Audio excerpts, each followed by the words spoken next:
Hi guys, welcome to my channel education file. आप हमारे channel को सब्सक्राइब कर सकते हैं बीएड एंड टीचिंग एग्जाम से रिलेटेड वीडियोज के लिए। प्लेलिस्ट में बहुत सारे वीडियोज हैं और अगर आपको कोई वीडियो सर्च करना है तो आप यहाँ पे जाके सर्च कर सकते हैं और जाते जाते बेल आइकन दबाना ना भूलेगा। Hi guys, welcome to my channel education file. और आज हम इस वीडियो में हम पढ़ेंगे क्लास 7 के एनसीईआरटी साइंस बुक से चैप्टर नंबर 7 जो कि है weather climate adaptations of animal to climate. ठीक है, तो थोड़ा ये वीडियो हो सकता है बड़ा हो जाए क्योंकि लेंथी चैप्टर है ये।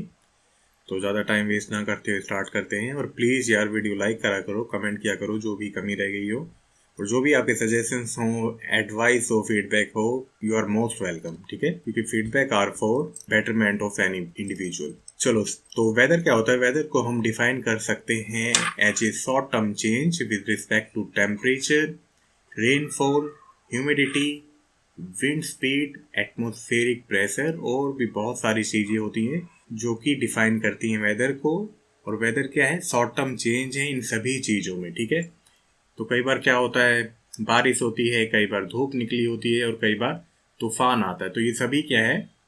शॉर्ट टर्म चेंज है। ठीक है, देन है meteorological department of the government तैयार करता है वेदर रिपोर्ट। ठीक है, वेदर रिपोर्ट किस बेस पे तैयार करता है? वो देखता है विंड कैसी है, देखता है टेम्परेचर कैसा है, एटमॉस्फेरिक प्रेशर कहता है और वेदर को प्रिडिक्ट करता है। ठीक है, तो इसका भी ध्यान रखना, meteorological department of the government. Then है टेम्परेचर, विंड, एटमॉस्फेरिक प्रेशर क्या कहलाते हैं? ये कहलाते हैं वेदर के एलिमेंट्स।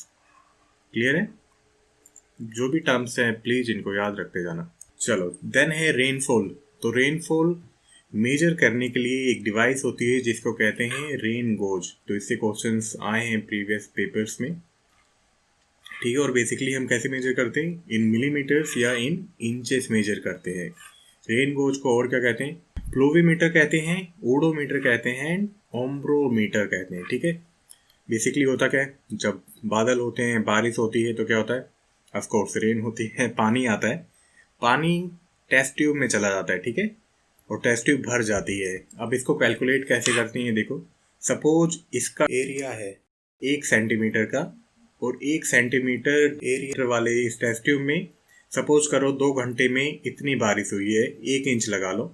तो अब उसको कैलकुलेट कर देंगे पूरे डिस्ट्रिक्ट के सरफेस एरिया से। ठीक है, डिस्ट्रिक्ट के, कंट्री के किसी भी एरिया से इसको कैलकुलेट करके पता लगा लेंगे कि पूरे बड़े एरिया में कितनी बारिश हुई है। क्लियर है? तो इस तरह से पता चलता है, अखबार में जो पढ़ते हैं हम कि इतनी मिलीमीटर बारिश हुई है, इतनी इंचेस बारिश हुई है। ठीक है, वो इसी से कैलकुलेट करते हैं। और सबसे बड़ा रीजन क्या है वेदर चेंज का? तो वेदर चेंज का सबसे बड़ा रीजन है सन और हमारे अर्थ का टिल्ट। क्योंकि हमारा अर्थ क्या है? टिल्टेड है। कितने एक्सिस पे कितना टिल्ट है? उस एक्सिस का 23.5। ठीक है, जो डिग्री ऑफ टिल्ट है वो है 23.5। इसको हमेशा याद रखना। तो क्या होता है, विंटर्स में हमारा जो अर्थ है इस तरह से हो जाता है। ठीक है, तो सूरज की रोशनी हो जाती है स्लांट, और जब स्लांट हो जाती हैं, सनलाइट में इतनी इंटेंसिटी नहीं रहती, तो उसके कारण जो पैटर्न है विंड्स का वो चेंज हो जाता है और जिसके कारण विंटर आती है, सर्दी आती है।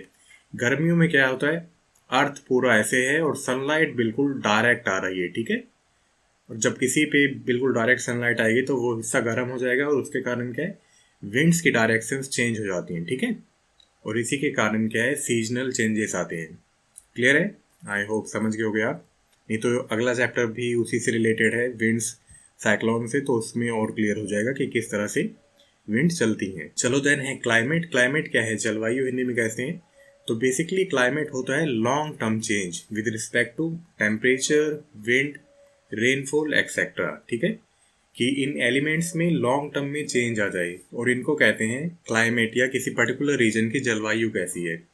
तो वेदर पैटर्न जो चेंज होते हैं इनको टाइम लगता है 25 से 30 साल, और इसको हम कहते हैं क्लाइमेट चेंज या जलवायु परिवर्तन। जैसे होता है ना कि पर्टिकुलर एरिया में टेम्परेचर बहुत ज्यादा होता है, और पर्टिकुलर एरिया में, जैसे नॉर्थ के एरिया है, वहाँ पे टेम्परेचर बहुत ठंडा होता है, तो हम कह सकते हैं कि वहाँ पर्टिकुलर एरिया का जो क्लाइमेट है वो ठंडा है, या किसी पर्टिकुलर एरिया का क्लाइमेट गर्म है। ओके, आई होप समझ गए। हमारी कंट्री में क्या है, अलग अलग टेम्परेचर हैं, अलग अलग डायरेक्शंस में, है ना, या अलग अलग जगह पे अलग अलग टेम्परेचर है। कश्मीर और लद्दाख में क्या है, मोस्टली ठंडे इलाके हैं ये, केरला तमिलनाडु बेसिकली बहुत गर्म रहते हैं, राजस्थान बहुत गर्म रहता है ना। चेरापूंजी में सबसे ज़्यादा बारिश होती है, ठीक है। हाईएस्ट रेनफॉल का होता है चेरापूंजी में। और जो नॉर्थ ईस्ट का टेक्सचर है वो मोस्टली वेट रहता है, क्योंकि यहाँ पे वेजिटेशन बहुत है, vegetation in the sense forest बहुत है, ठीक है। तो यहाँ का पर्टिकुलर जो क्लाइमेट है वो है वेट। चलो देन है क्लाइमेट एंड एडेप्टेशन। तो क्लाइमेट एडेप्टेशन बहुत ही आपस में बहुत बड़ा रोल है। जो एनिमल अपने आप को एडेप्ट कर गया, अपने आप को अनुकूल कर गया उस पर्टिकुलर क्लाइमेट के अकॉर्डिंग, वही वहाँ पे जी पाएगा, ठीक है। Survival of the fittest. जिसने अपने आप को सिचुएशन के अकॉर्डिंग चेंज कर लिया वो जी सकता है, और जो नहीं कर पाए वो मर जाते हैं, ठीक है। तो क्लाइमेट जब चेंज होता है, लॉन्ग टर्म वेदर चेंजेस होते रहते हैं, तो एनिमल्स एंड प्लांट्स में भी बदलाव आते रहते हैं, ताकि वो उस पर्टिकुलर एनवायरनमेंट में जी सके, ठीक है। तो जो बहुत गर्म इलाके में या बहुत ठंडे इलाके में एनिमल्स रहते हैं, तो सभी में कुछ ना कुछ खासियत होती है, ठीक है। सभी में कुछ ना कुछ एडेप्टेशंस हो गई वहाँ पे रहने के लिए। जैसे पोलर बियर है, इसकी स्किन वाइट हो गई है, इसके पंजे बहुत साफ हो गए ताकि बर्फ में चल सके। ये आइस लेपर्ड है, और इसमें भी क्या है, फर बहुत मोटा हो जाता है और फैट की डिपोजिशन ज़्यादा हो जाती है। ये बर्फीली गोट्स हैं, बकरियां हैं।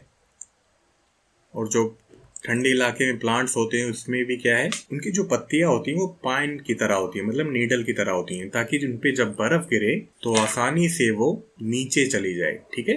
और ठंडे इलाके में जो प्लांट होते हैं उनमें बहुत गजब का मैकेनिज्म होता है। उनमें ऐसी मेटाबॉलिक एक्टिविटी होती है जिससे हीट जनरेट होती है, कुछ ऐसे केमिकल्स बनते हैं जो कि उन्हें चिलिंग इंजरीज से बचाते हैं, क्योंकि पौधों में होता है पानी, और अगर वो केमिकल पौधों में वो नहीं बनेंगे तो क्या हो जाएगा, वो पानी जम जाएगा और जिससे सेल्स डिस्ट्रॉय हो सकती हैं। तो ये बहुत ही अमेजिंग एक एडेप्टेशन है प्लांट्स में भी। चलो देन है पोलर रीजन। पोलर रीजन को कहते हैं फ्रिजिड जोन्स।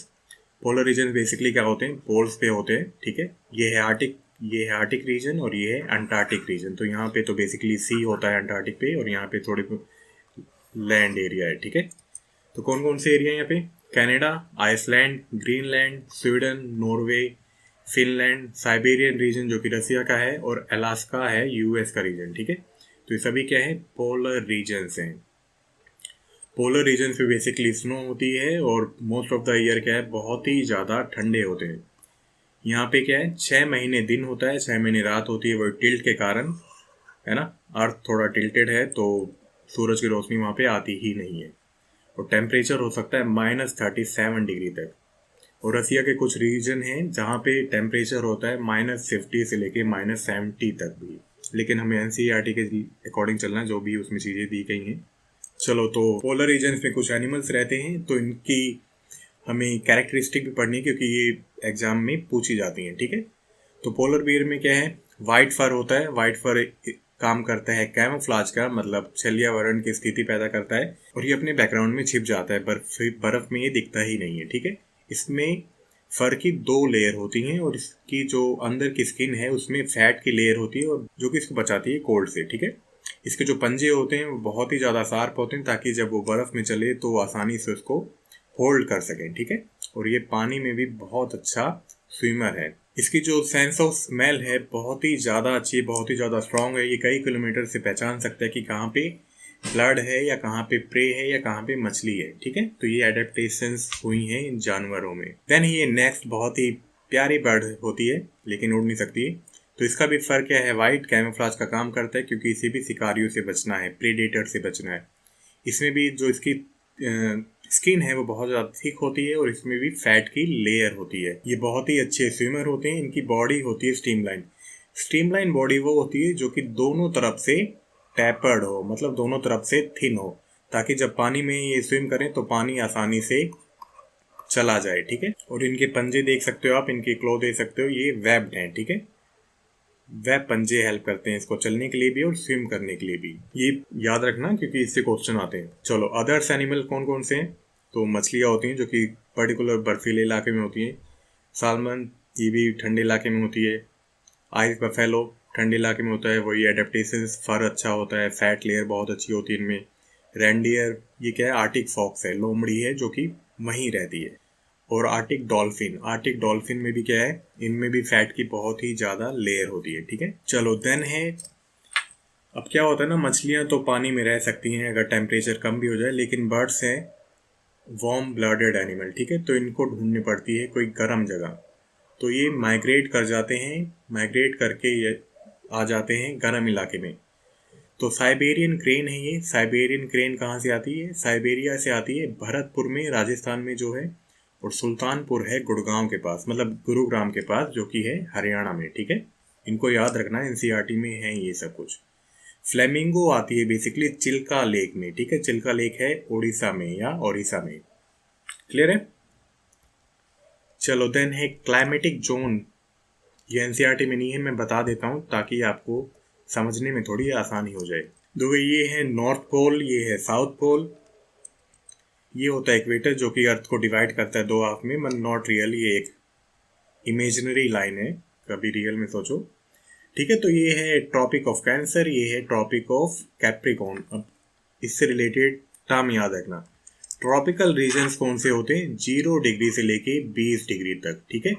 यहाँ पे क्या है, बहुत अच्छे से वेजिटेशन होती है, ठीक है। उसके बाद आता है सब ट्रॉपिकल रीजन, कहाँ से लेके कहाँ तक? 20 डिग्री से लेके यहाँ 40 डिग्री तक अप्रॉक्स, ठीक है, और यहाँ पे भी 40 डिग्री तक।